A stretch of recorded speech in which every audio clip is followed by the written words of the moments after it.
제왕이 되고 그레이트 파워가 되면은 나폴레옹도 네. 자기 스스로 속았고 히틀러도 마찬가지. 그 다음에 뭐 아들 부시도 일부 즉 클라우즈비츠가 얘기했듯이 전쟁은 또 다른 수단에 의한 정치의 연속입니다. 그렇죠. 즉 정치가 네. 전쟁을 관리해야 돼요. 근데 그렇죠. 이 나폴레옹의 군사적인 능력, 그 다음에 몰트케 장군과 히틀러로 이어지는 독일 막부, 네. 그 다음에 러브스펠드의 그 밀리터리 트랜스포메이션, 네. 그런 뭐라 그러죠? 군사 수단을 통해서 사회를 바꿀 수 있다라고 그러니까, 생각하는 거죠. 그래서 즉 군사적 편의가 정치적 목적을 만들 수 있다라고 하는 그런 환상을 갖게 돼요. 그러니까 군사면은 정치도 만들어낼 수 있다. 근데 그게 사실은 거꾸로지. 그러죠. 그러니까 네. 철저히 정치적 목적에 따라서 이 군사적 수단이 선멸전을 하건 현실전을 하든 굉장히 잘 통제가 돼야 되고, 그 다음 제일 중요한 거는 네. 아무리 악마 혹은 네. 악동 혹은 깡패를 손본다 할지라도 네. 이 손을 보는 군사적 수단을 사용할 때 필요한 정치적 정당화 작업이 굉장히 중요해요. 굉장히 중요하죠. 지금 미국은 이 시간을 벌면서 그걸 하고 있는 거야. 지금 미국 네. 민주당 지난번에 민주당의 CNN 아주 1급 비노그라드가 미스터 트럼프 지금은 평화가 아니라 전쟁을 생각해라.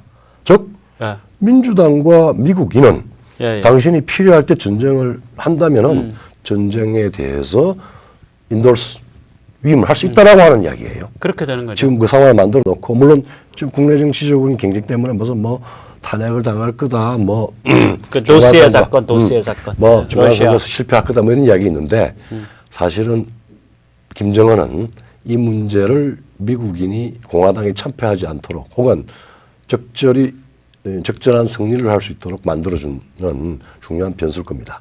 즉 북한 김정은과 우리 한국의 문 정권이 말하자면은 그 중간 선거를 하는데 결코 이 네거티브한 섹터는 아닌 것 같아요. 그렇죠. 그래서 이제 그런 이제 상황을 보면은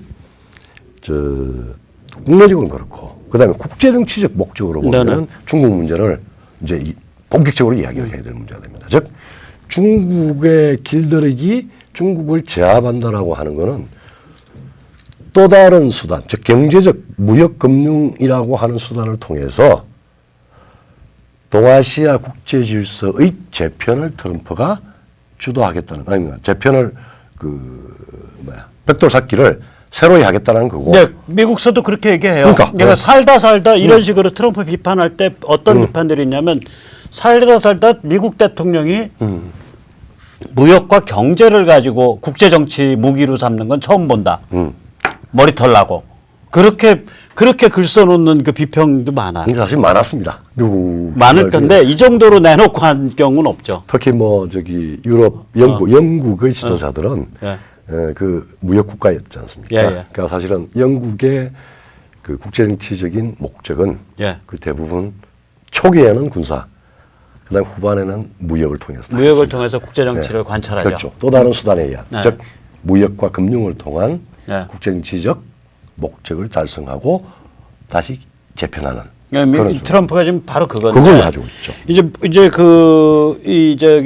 이런 거죠. 그러니까 예를 들어서 아까 그 말씀을 제가 이어서 말하면, 이라크는 접수평정할 수 있는 정치적 준비, 인적 자원의 준비가 없이 들어가서 그냥 군사로 밀어버리면 국가를 건설할 수 있다고 본 거라고. 그렇죠. 근대 국가를. 그래갖고 미국이 한 10여 년 발목을 잡혔죠.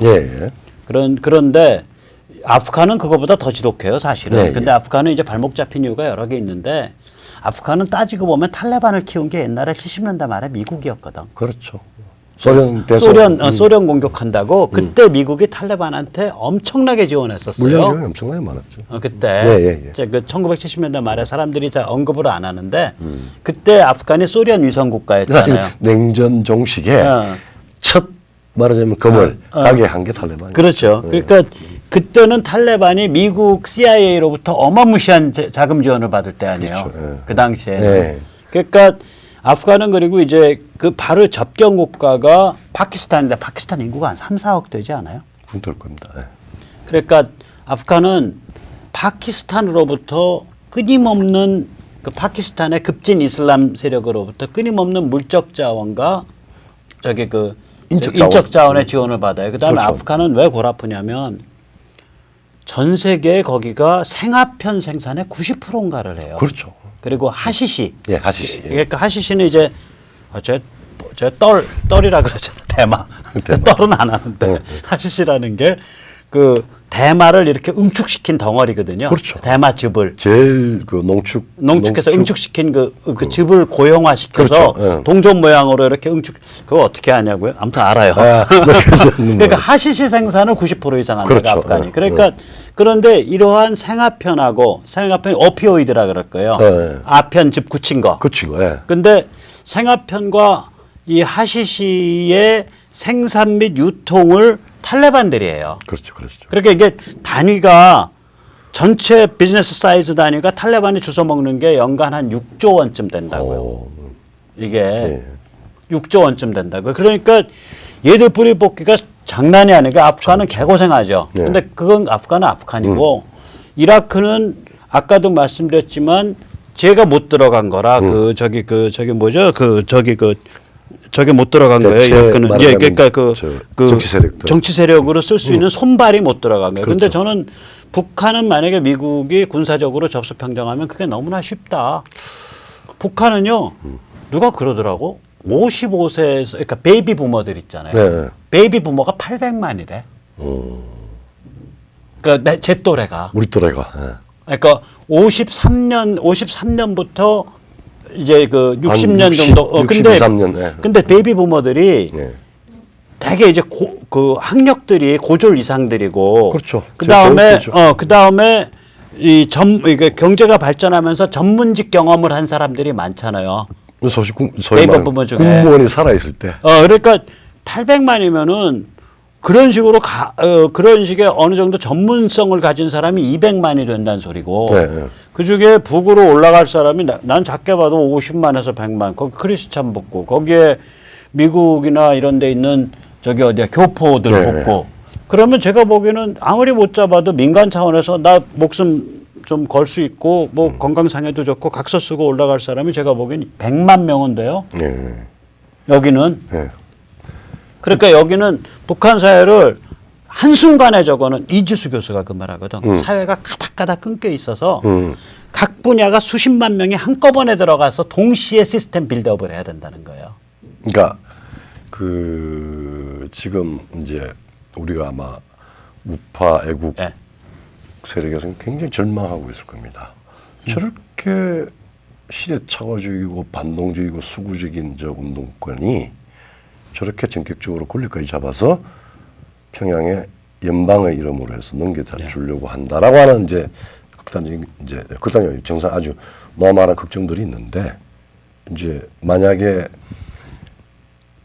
평양 4.25 전체주의 체제가 순간적으로 무너진다. 군사적으로 타격을 입는다. 이랬을 때 이제 어떻게 되겠느냐. 박 선배는 순간적으로 이 사람들이 표변할 수 있다라고 하는 거예요. 우리나라 국민들이요. 제가 뭐 12시간 안에 바꿔요. 아, 그래요?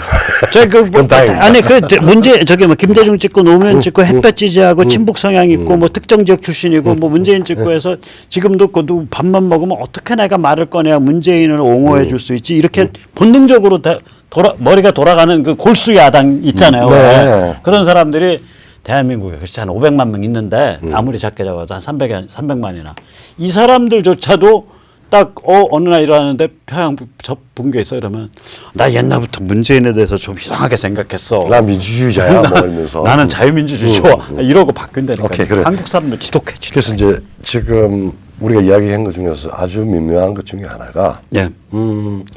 사실은 그 김정은이 세습받아서 한 2년 반 사이에 상상을 불허하는 핵 무장의 진전이 있었습니다. 그렇죠. 그리고 그 핵 미사일. 그러니까 핵 실험을 4번을 했고, 네. 그래서 마지막 전체가 6번밖에 안 했어요. 북한이. 6번 중에서 4번이 시진핑 체제 때. 시진핑 체제 때 예, 예. 김정은이가 했고, 예, 예. 그 다음에 어느 순간에 갑자기 수소폭탄까지 이야기가 나왔어요. 그렇게 된 거죠. 나는 수폭이 성공을 했는지, 아니면 기폭 실험을 한 건지, 아니면 그 중간 단계에 있는 또 폭탄이 있잖아요. 그게 된지 그건 아무도 몰라요. 근데 일단은 핵 무장이 됐다라고 하는 거는 자명하고, 두 번째로 대륙간 탄도탄하고 그 다음에 잠수하면서 쏘는 SLBM하고 이 기술도 25번?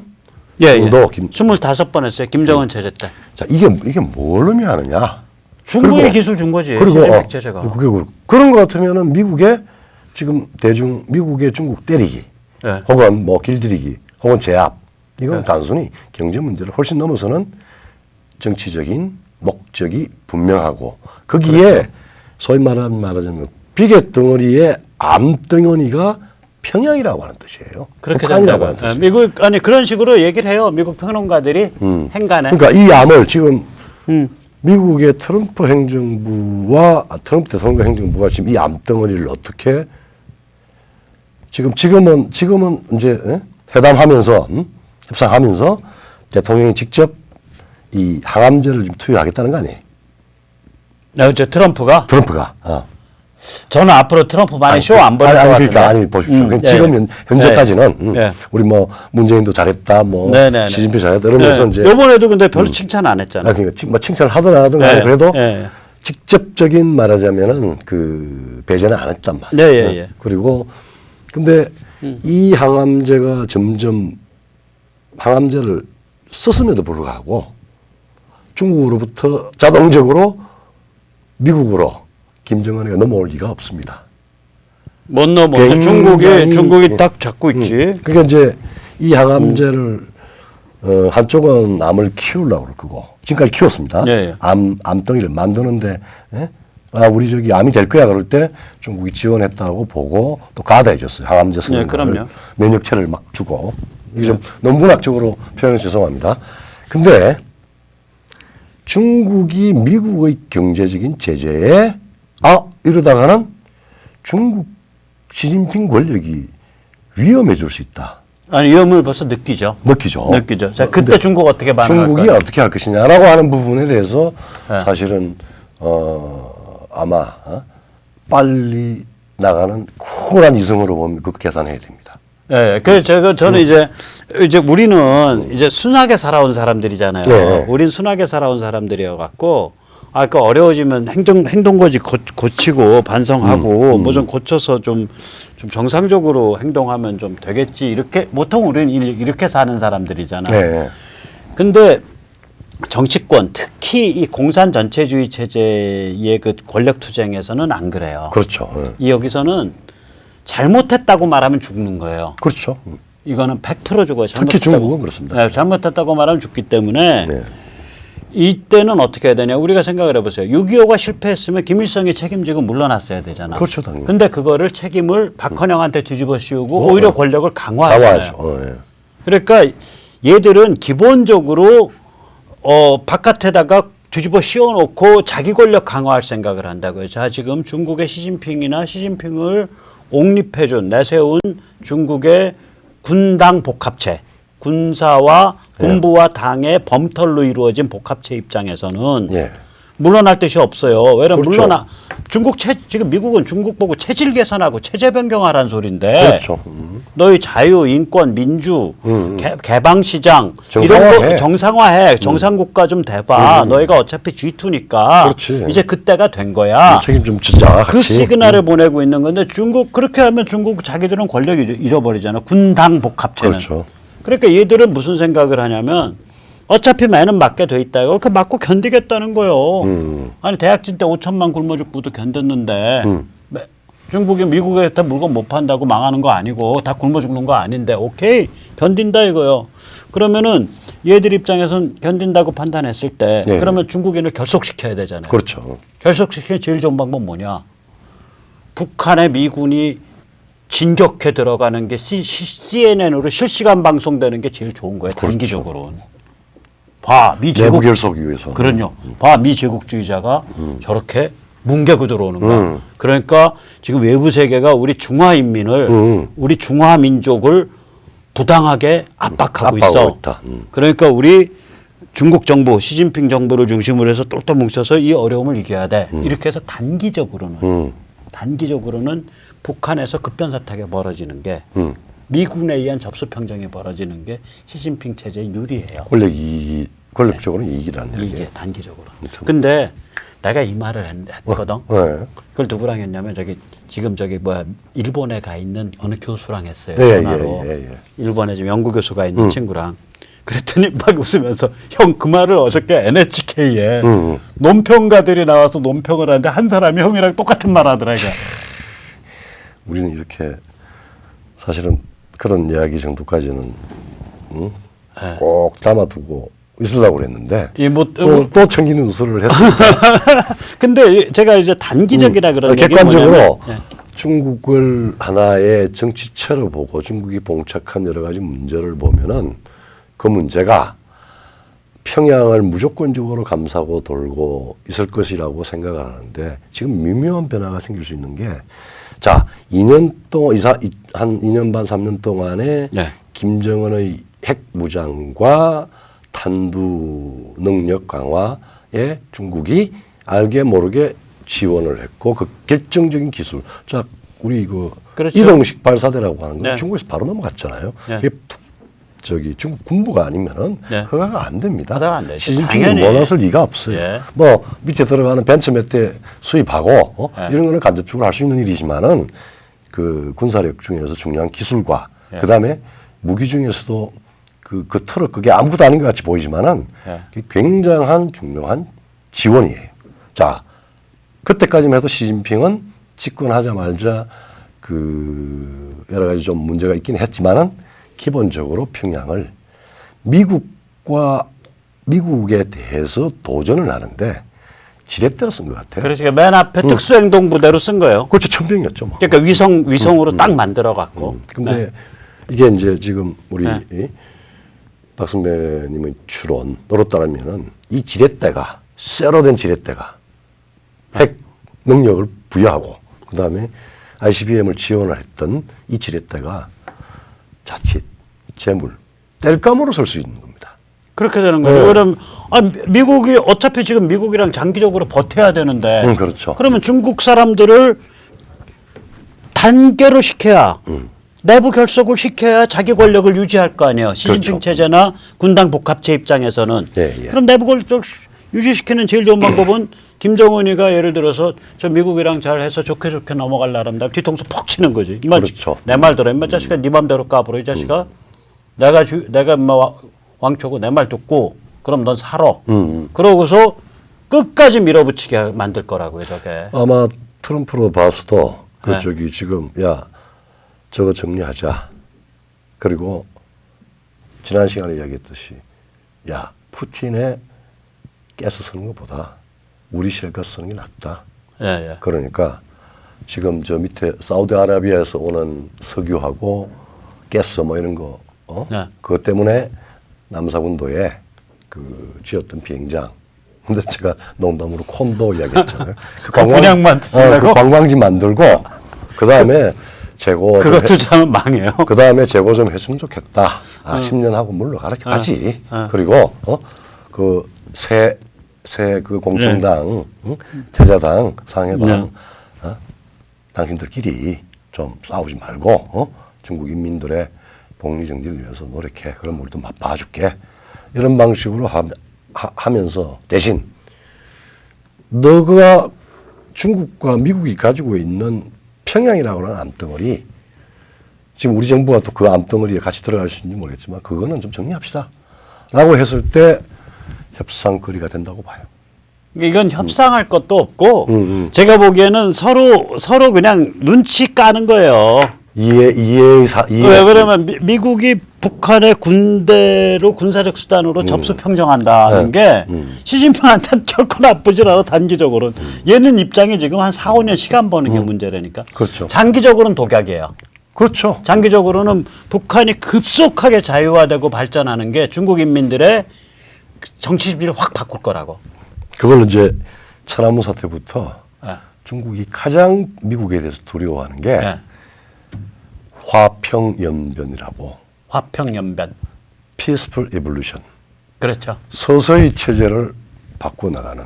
예. 그러니까 미국은 사실은 거기에서 그래서 제일 알레르기 반응을 보이는 게 인권 문제입니다. 그럴 거예요. 이제 지금은 외부적으로 인권이라고 하는 툴밖에 없는데 만약에 한반도가 자유 한국 네, 자유민주주의와 예. 시장 뭐 원리에 남북이 따라서 뭐, 급속하게 발전한다. 정치가. 남북이 뭐 국가연합으로 조금 분리돼 있던 네. 아니면 뭐 빠르게 통일을 해버리던 예. 그 문제가 되고 그다음에 이제 그럴 경우에 아마 미국과 중국 사이에 우리의 어떤 그 정치적인 위치가 네. 이제는 좀 합리적이고 발전적인 방식으로 리세팅 될 수 네. 있을 것 같아요. 그래서 그건 네. 이제 희망사항입니다. 제가 희망 또 얘기할까요? 뭘 이야기할까요? 그 저기 뭐 해리 해리스 미 대사가 예, 예. 극동방송국에서 하는 극동 포럼에 와서 한 40분 연설을 한 적이 있어요. 네. 한 2, 3주 됐나? 네. 근데 이제 그때 그 방청객 중에 한미 동맹의 미래에 대해서 얘기해 달라 그랬더니 그러니까 입 바른 소리가 아니야. 네. 한 10초 정도 생각을 하더니 그러니까 상상할 수 없는 무한한 미래가 열려져 있다라 그러더라고요. 그래요? 저는 만약에 북한이 저렇게 근본적인 변화를 갖고 한반도의 남북한에서 그러니까 저 두 개가 들어온다. 그 자유민주 코리아가 체제가. 노스 코리아와 사우스 두 개가 들어오고 둘이 사실상 하나의 유로존과 같이 하나의 국가연합으로 움직인다. 완전히 경제적으로 통합해서 이런 상태가 됐을 때 한반도의 그 미래는 그 어떤 한계를 지우기가 어려울 것 같더라고요. 그러니까 뭐 말하자면 지난번에 내가 쉘가스 이야기를 하면서 우리가 그동안 우리가 참 우리의 숙명이라고 생각했던 예. 그 우리의 위치 강자들 사이에 낀 예. 소위 말하자면 새우 콤플렉스 그리고 실제 강대국의 군합발이 네. 말하자면은 우리를 가교로 브릿지로 해서 네. 대륙과 해양이 쟁패하는 그런 운명이었는데 그거를 만들어내면은 혹은 만들어진다면은 뭐 미국의 예. 역할이든 그러면은 특히 에너지 부분에 우리의 지정학적 위상을 완전히 센터 말하자면은 왜 우리 네트워크 이론에서 노드가 있고 네트워크 있잖아요. 여러 가지 노드가 있는데 중국의 국토의 한 45배, 45, 네. 5분의 1밖에 안 되는 우리 저 남북한 한반도 22만 평방킬로고 저기 아마 920만 숫자 이게 그리고 땅덩어리 봐서 뭐 땅덩어리고. 인구로 보면 뭐, 15분의 1. 그런 절대적인 격차가 있잖아요. 근데 그거하고는 비교도 안 되는 중심성 네트워크를 다 우리가 움직이는 노드가 될 겁니다.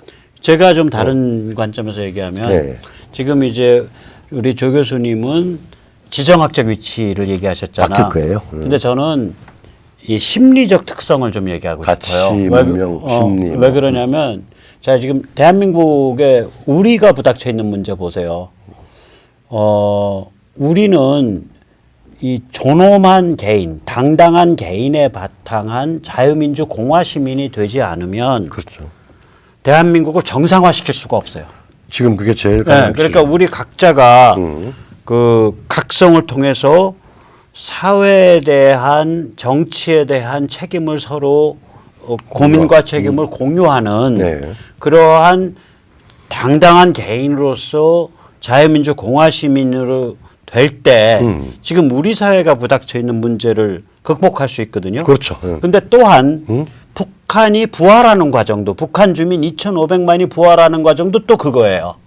북한 주민 2,500만이 자유와 인간 존엄성과 시장 원리에 따른 자유민주 공화 시민으로 그게 제가 용어를 좀 바꿀게요. 성장해 나가는 거라고. 지금 우리 상황에서는 그 요소가 우리 스스로가 다시 부활하는 계기고 그 부활은 아마 입에 부활되기 우리 진행하고 있는 거고 지금 시련을 겪고 있는 억압된 자유가 아주 성숙된 방식으로 그 다음에 공적인 방식으로 공공의 방식으로 부활되면은 그렇죠. 이게 아마 평양 노예 상태를 해방시키는 그러니까 뭐냐면 심리적으로 그러니까 미리 미군이 뭐 병장 해놨다 그래도 어떤 레퍼런스가 있어야 돼요. 그렇죠. 모델 케이스가 있어요. 사람은 저렇게 생각하고 저렇게 사는 거구나. 라고 북한 주민이 느낄 수 있는 모델 케이스가 될 수 있단 말이에요. 그렇죠. 참조 케이스가. 그렇죠. 그러니까 남북 8천만이 그 길을 가게 돼야 돼요. 네. 자, 그러면 이제 무슨 문제가 붙냐. 미국이 내심으로 저만 해도 그런데 저는 전 세계에서 우리랑 제일 이질적인 민족이 어디냐. 저 존경하지만 일본이에요. 그렇죠. 일본은요 특이해서 특이하죠. 사회에 제일 뛰어난 지식인들이 글 써놓은 거 보면 결국 일본 국가주의예요. 그러니까 그렇죠. 문명, 세계, 인류 이런 얘기를 안 해. 보편성이 없죠. 보편주의가 없고. 그거 하면 바보예요. 바보. 그거 하면 좀 이상한 놈이고 약간 좌파스러운 놈이야. 근데 오늘 저희는 솔직히 말해서 조 교수님도 거의 커리어를 내놓고서 입 바른 소리 하는 사람이고 저는 반쯤 목숨 내놓고 입 바른 소리 하는 놈인데 예. 오늘 계속해서 나오는 얘기가 인류가 어떻고 세계가 어떻고 문명이 어떻고 이 얘기잖아. 그렇죠. 근데 일본의 우파는 그런 얘기를 안 해요. 그런 단어를 안 써요. 우리는 대국을 보잖아요. 대국이 아니라 그러니까 우리 보편성을 갖고 있고 그렇죠, 개인주의를 갖고 네, 있다고요. 그렇죠. 베이스를. 맞습니다. 일본에서는 개인이란 말 함부로 못 쓰잖아요. 근데 똑같아요. 중국은 더 말할 것도 없고. 더 말할 것도 없고요. 그러면 한중일로 이어지는 인구 약 20억 정도의 이 지역에서 정신적인 차원에서 서유럽과 미국에서 발전한 개인과 자유와 인간 존엄성에 관한 그런 면에서 DNA를 공유할 수 있는 유일한 나라는 한국밖에 없는 거예요. 그러니까 문명의 향도가 되죠. 향도가 된다고. 그래서 여기가 그런 아까 말씀하신 지정학적인 중요성뿐만 아니라 정신적 포지셔닝이 특이한 나라일 수 있어요. 여기가. 그래서 그거를 우리 이제 마감할까요? 우리 유권자님들하고 유권자란다. 우리 시청자님들하고 차분히 앞으로 한 10여 년에 걸쳐서 차분히 만들어 가시죠. 그럽시다. 우리 교수님이랑 같이. 더 높은 상상력으로. 더 높은 문명성으로. 그렇죠. 합시다. 추석에 너무 절망하지 마시고 달 보면서 나는 추석날 그랬습니다. 풀문이었지 않습니까? 풀문. 이제는 보름달. 문은 이제 기우는 시간만 남았다. 막 그렇게 생각했습니다. 여러분들 희망을 가지고 지금 우리 자유민주공화 대한민국을 좀 위태롭게 만드는 사람들을 구축합시다. 쫓아냅시다. 무대를 우리 무대로 바꿔봅시다. 감사합니다.